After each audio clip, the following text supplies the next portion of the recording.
एक गांव में रतन नाम का एक गरीब व्यक्ति रहा करता था,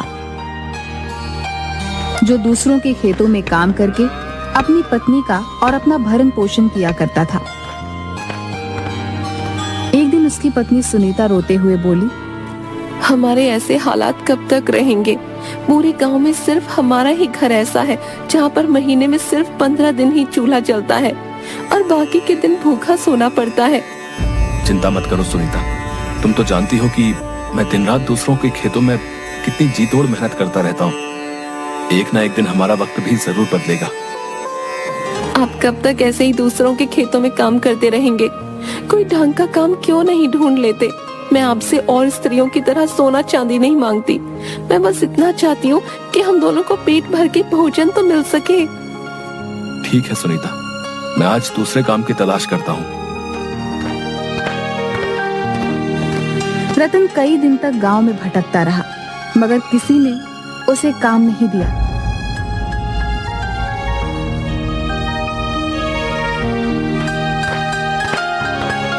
थक हार कर रतन गांव के मुखिया के पास पहुंच गया। मुखिया थोड़ा सा भला व्यक्ति था। रतन, मैंने तुम्हें दूसरों के खेतों में बड़ी मेहनत से काम करते हुए देखा है? मुझे तुम्हारे ही जैसा मेहनती व्यक्ति चाहिए भाई। समझ लो कि तुम्हारे अब बुरे दिन खत्म हुए। आज से तुम मेरे भट्ठों में काम करोगे, ठीक है? एक दिन रतन काम करते करते थक गया। उसे बहुत तेज भूख लग रही थी। रतन ने जगन के भोजनालय का काफी नाम सुन रखा था।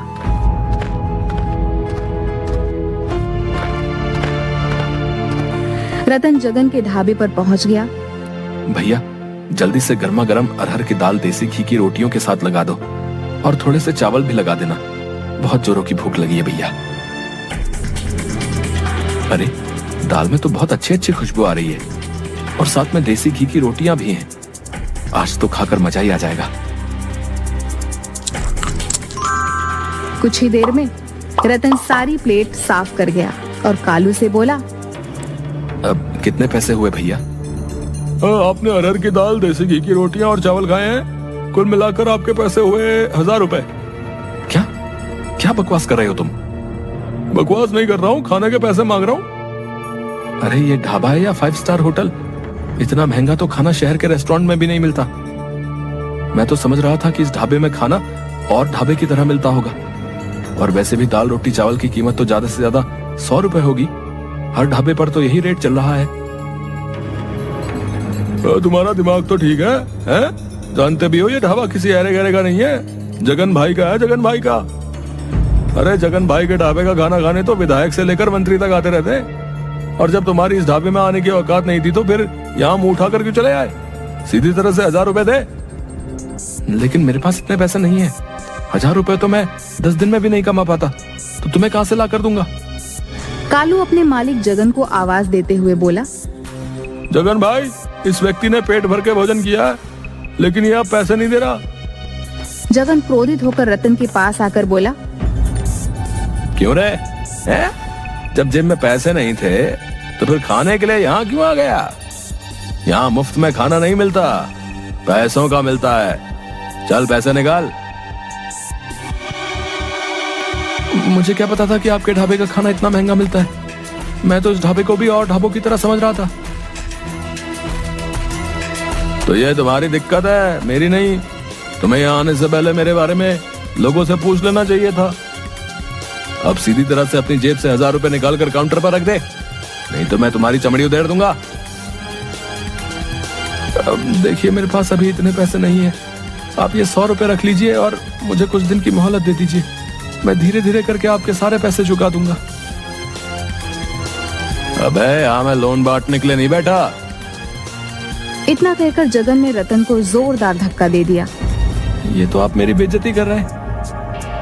अबे बेइज्जती उसकी की जाती है जिसकी कोई इज्जत होती है, और तेरे जैसे भिखारियों की इज्जत तो होनी भी नहीं चाहिए, समझा? क्या बात है जगन भाई, मैं तो तुम्हारे ढाबे का खाना खाने के लिए आया था, मगर यहाँ तो कुछ और ही चल रहा है। इस आदमी ने पेट भरकर खाना खाया, पैसे देने के नाम पर बोल रहा है कि इसकी जेब में पैसे नहीं है। ऐसे आदमियों से बात नहीं की जाती जगन भाई, इन्हें पीटा जाता है। देखते क्या हो, मारो इसको।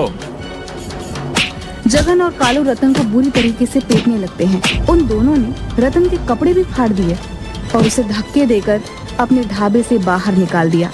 शुक्र मना कि तुझे मैंने अपने ढाबे के गंदे बर्तन साफ नहीं करवाए, क्योंकि तेरे जैसे भिखारी के हाथ मेरे ढाबे के गंदे बर्तनों से भी ज्यादा गंदे हैं। इसलिए पीट कर तुझे छोड़ रहा हूँ। आज के बाद कभी मेरे ढाबे के आसपास नजर भी मत आना। चल निकल यहाँ से। ये तुमने बहुत बढ़िया किया जगन भाई, इनके साथ ऐसा ही व्यवहार होना चाहिए। इतना कहकर बिलवा भी 2-3 हाथ रतन पर जड़ दिए। रतन वहां से रोता हुआ अपने घर की ओर चला गया। घर पर जाकर रतन की हालत देखकर उसकी पत्नी सुनीता बहुत भावुक हो गई। आपको क्या जरूरत थी उस ढाबे पर खाना खाने की? मुझे क्या पता था कि उनके ढाबे का खाना इतना महंगा होगा। जगन और बिलवा ने मुझे बहुत ज्यादा अपमानित किया सुनीता। वहाँ पर गांव के बहुत सारे लोग मौजूद थे जो मुझे मजाक उड़ाने वाली नजरों से देख रहे थे। अरे सत्यानाश उन गांव वालों का जो आपको मार खाते हुए देख रहे थे।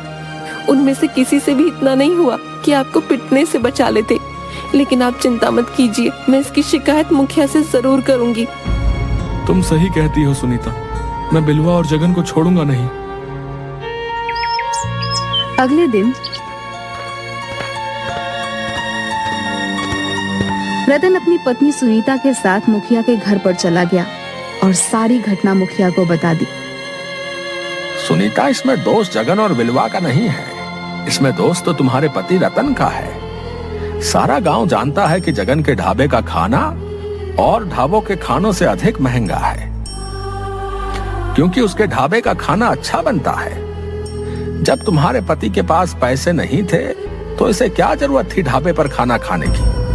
ये क्या मुखिया, आप भी बिलवा और जगन की तरफदारी कर रहे हैं?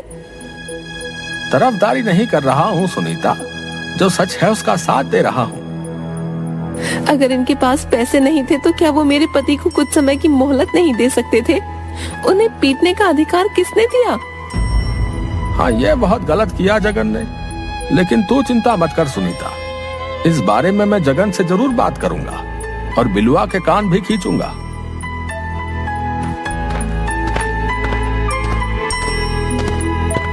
मुझे नहीं लगता कि मुखिया कुछ करेगा।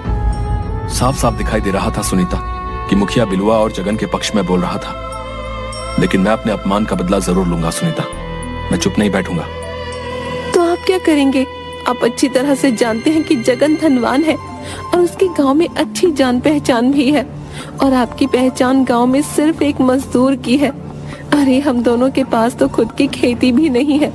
हम दोनों तो खुद दूसरों के खेतों पर काम करके अपना पेट पालते हैं। जो भी हो सुनीता, अब मैं गरीब हूं तो इसका मतलब ये नहीं कि मैं चुप हो जाऊं। आज अगर मैं चुप हो गया और मैंने कुछ नहीं किया तो गरीबों के मुंह पर एक तमाचा होगा। मैं बिलवा और जगन को दिखा दूंगा कि अगर गरीब अपनी पर आ जाए तो क्या नहीं कर सकता। इतना कहकर रतन क्रोधित होकर घर से निकल गया। इधर मुखिया जगन के ढाबे पर पहुंचकर बोला, तुम्हारी बड़ी शिकायतें आ रही हैं जगन। किसकी इतनी मजाल जो मेरी शिकायत आपसे करे? कल तुमने रतन को बुरी तरह से पीटा था ना? वो अपनी पत्नी सुनीता के साथ तुम्हारी शिकायत लेकर आया था मेरे पास। अरे तो उसने पिटने वाले काम भी किए थे मुखिया जी। आप ही बताइए, मेरे ढाबे पर आकर अरहर की दाल, देसी घी की रोटियां तो बड़े चाव से खाई, और जब पैसे देने का नंबर आया तो अंगूठा दिखाने लगा। जो भी हो जगन, लेकिन तुम्हें उसे पीटना नहीं चाहिए था। और तुम्हारे ढाबे पर सिर्फ रतन ही नहीं बल्कि और भी न जाने कितने लोग आए दिन पिट कर जाते हैं। तुम्हारा ये दुर्व्यवहार कहीं किसी दिन तुम्हारे ऊपर भारी ना पड़ जाए। आपके होते हुए मेरे दोस्त जगन पर कोई माई का लाल हाथ लगाने की हिम्मत करेगा मुखिया जी? और फिर मत भूलिए कि जगन का दोस्त मैं भी हूँ। मेरे होते हुए गांव में किसकी हिम्मत जो जगन के खिलाफ आवाज उठा सके? इसी बात का तो डर है बिलवा कि तुम जगन के दोस्त हो। अब ये सब बातें छोड़िए मुखिया जी। मैं आपको अपने ढाबे पर मुफ्त खाना इसलिए नहीं खिलाता कि आप गांव वालों की शिकायत लेकर मेरे ही पास आए।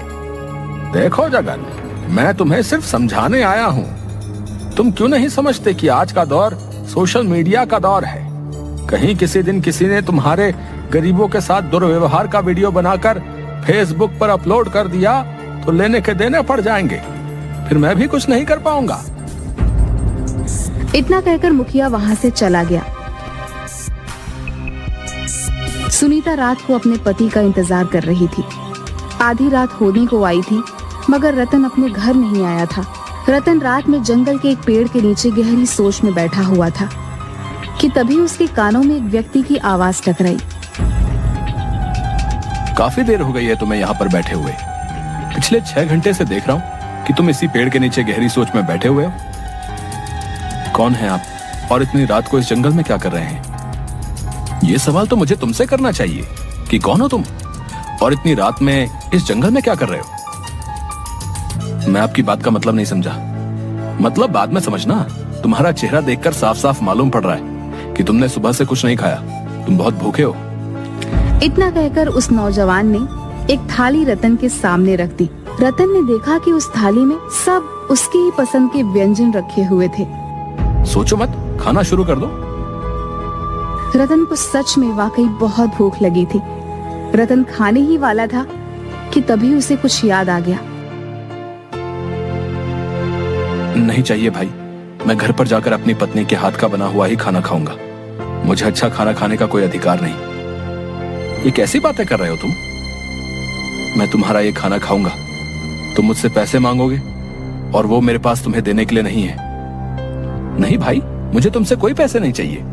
तुम पहले आराम से खाना खाओ और फिर मुझे बताओ कि तुम किस गहरी सोच में डूबे हुए थे। हो सकता है कि मैं तुम्हारी कोई मदद कर सकूं।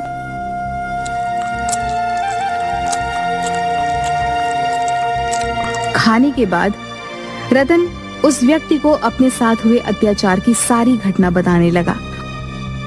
तुम्हें पता है तुम कहाँ हो? मैं जंगल में हूँ। नहीं, तुम जंगल के अंदर उस भूतिया जंगल में हो जिसे भूतिया जंगल के नाम से बुलाया जाता है, जहाँ पर लोग दिन तक में आने से डरते हैं भाई। उस व्यक्ति की बात सुनकर रतन के चेहरे पर डर झलकने लगा। अचानक उसे याद आया कि वह गुस्से में इतनी दूर पैदल चलता हुआ यहाँ तक आ गया था कि उसे अब याद भी नहीं रहा कि वह जंगल के अंदर भूतिया जंगल में पहुंच चुका था। डरो मत, हम कोई भूत प्रेत पिशाच नहीं है। हम साधुओं की संतान हैं। इस जंगल में सिर्फ साधु और उनके परिवार ही रहते हैं। हम लोग बाहर की दुनिया से ज्यादा ताल्लुक नहीं रखते क्योंकि हमारा सारा ध्यान ईश्वर की तरफ ही होता है। तुम्हारी बात सुनकर मुझे बहुत बुरा लगा। तुम बताओ, तुम क्या चाहते हो? मैं एक ऐसा ढाबा खोलना चाहता हूँ जहाँ पर हर गरीब सिर्फ 10 रुपए देकर अपना मनपसंद भोजन कर सके और उसके साथ अपमानजनक व्यवहार ना किया जाए। तुम्हारे इरादे के बारे में जानकर मुझे बहुत अच्छा लगा, वरना इस जंगल में इससे पहले भी कई लोग आए और अपने लालचीपने का सबूत देकर मारे गए, लेकिन तुम पहले व्यक्ति हो जिसे गरीब की भूख की चिंता है। इतना कहकर उस व्यक्ति ने अपना हाथ जैसे ही घुमाया, उसके हाथ में एक बड़ी सी थाली आ गई। उसने वो थाली रतन को पकड़ा दी। ये जादुई थाली है, याद रखना।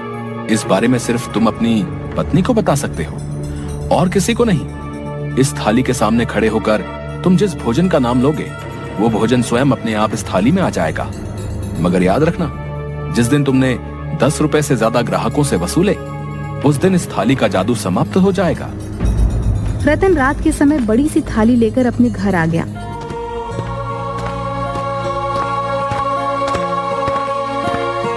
ये क्या है? रतन ने सारी घटना सुनीता को बता दी। मैं तो अब तक यही समझती थी कि उस जंगल में भूत प्रेत रहते हैं। तुम नहीं, पूरा गांव यही समझता था सुनीता। वो सब तो ठीक है, लेकिन आप ढाबा कहाँ खोलेंगे? हमारे पास तो खाने के लिए भी रोटी नहीं है। जो थाली तुम लेकर आए हो, उस थाली में सिर्फ भोजन ही मिलेगा, पैसे तो नहीं मिलेंगे ना। फिर हम ढाबा अपने ही घर पर खोलेंगे सुनीता। इस तरह से इस थाली का रहस्य सिर्फ हम दोनों तक ही सीमित रहेगा।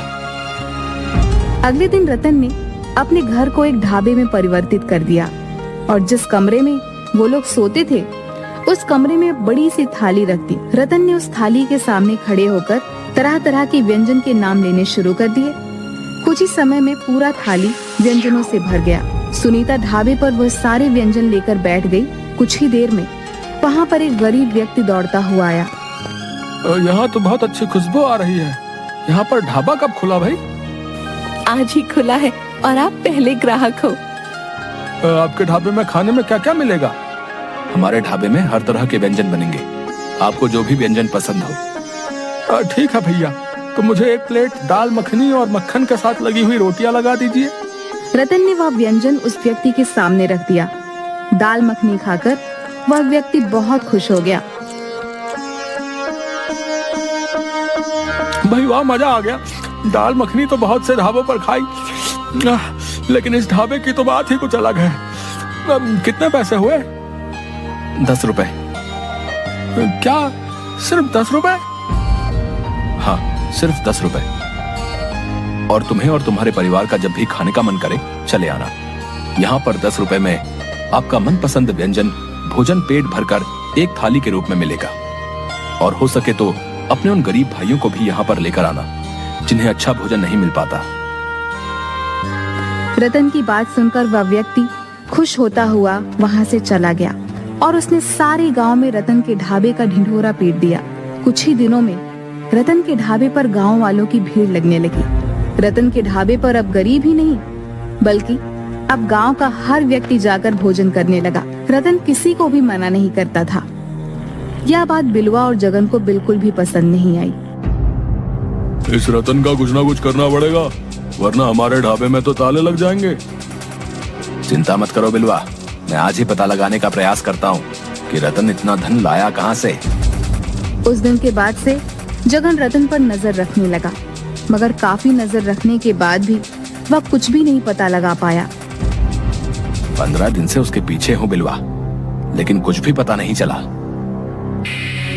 चिंता मत कर, अब ये रतन खुद हमें बताएगा। एक दिन रतन किसी काम से जा रहा था कि बिलवा और जगन ने उसे पकड़ लिया। तो तू हमारा ढाबा बंद करवाएगा? जो थाली हम 700 की बेचते हैं तू सिर्फ 10 रुपए में बेचेगा, है बे? बिलवा भैया सही बोल रहे हैं। रतन सीधी तरह से बता दे कि तेरे पास इतना धन कहां से आया। मुझे छोड़ दो, नहीं तो मैं तुम दोनों की शिकायत पुलिस वालों से करूंगा। ये ऐसे नहीं मानेगा, मार मार कर इसकी चमड़ी उधेड़ दो। बिलवा और जगन रतन को बुरी तरीके से पीटने लगे। रतन उन दोनों से शारीरिक रूप से कमजोर था। रतन ने दर्द से कराहते हुए सारी घटना बिलवा और जगन को बता दी। चलो हमें भी उस जादुई थाली के पास ले चल। ये तो बिल्कुल बेवकूफ है जगन। अगर इसके पास जादू की थाली है तो हम दोनों उस जादुई थाली से इतना धन मांगेंगे कि अपने 5 स्टार होटल इस गांव में खोल सकें। रतन बिलवा और जगन को लेकर उसी कमरे में पहुंच गया। बिलवा और जगन उस जादुई थाली से तरह तरह के आभूषण और पैसे मांगने लगे, मगर उस जादुई थाली में कोई भी हलचल नहीं हुई। बिलवा भाई, लगता है ये थाली केवल भोजन ही देती है। तो फिर देसी घी की पूड़ियां मांग कर देखो। तभी वहाँ पर सुनीता आ गई। बिलवा और जगन रतन को धमकी देकर वहाँ से चले गए। रतन ने हमें बेवकूफ बनाया जगन। सही कहते हो बिलवा भाई, लगता है उसने हमें चूना लगा दिया।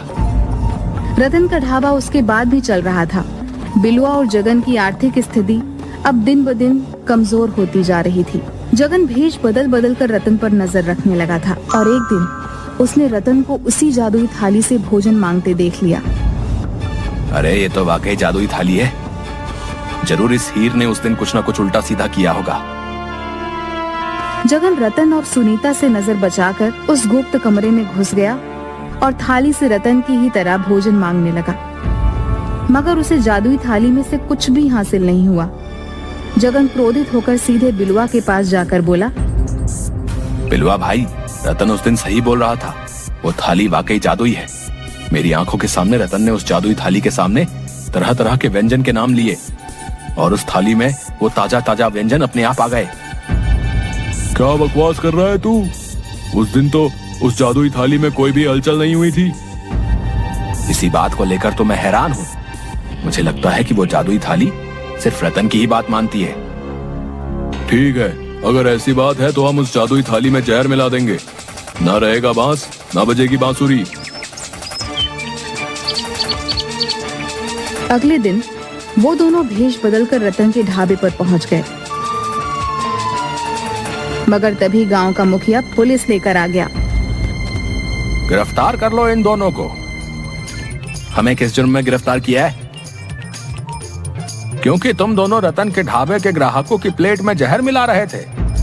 मैं तुम दोनों से ही मिलने आ रहा था। मैंने तुम्हारी बातें चुपके से सुन ली थी, नहीं तो आज तुम दोनों अनर्थ कर बैठते। तुमने बहुत अच्छा काम किया मुखिया। मुझे माफ कर दो रतन, मुझे अपनी गलती का पछतावा है। क्या मुझे तुम्हारे ढाबे पर कुछ खाने को मिलेगा? क्यों नहीं मुखिया जी, आप हमारे गांव के मुखिया हैं। आपके लिए तो मैं स्पेशल थाली बनवाऊंगा, मगर सिर्फ 10 रुपए में। रतन के पास आज भी वह जादुई थाली है और आज भी रतन 10 रुपए की ही थाली बेचता है।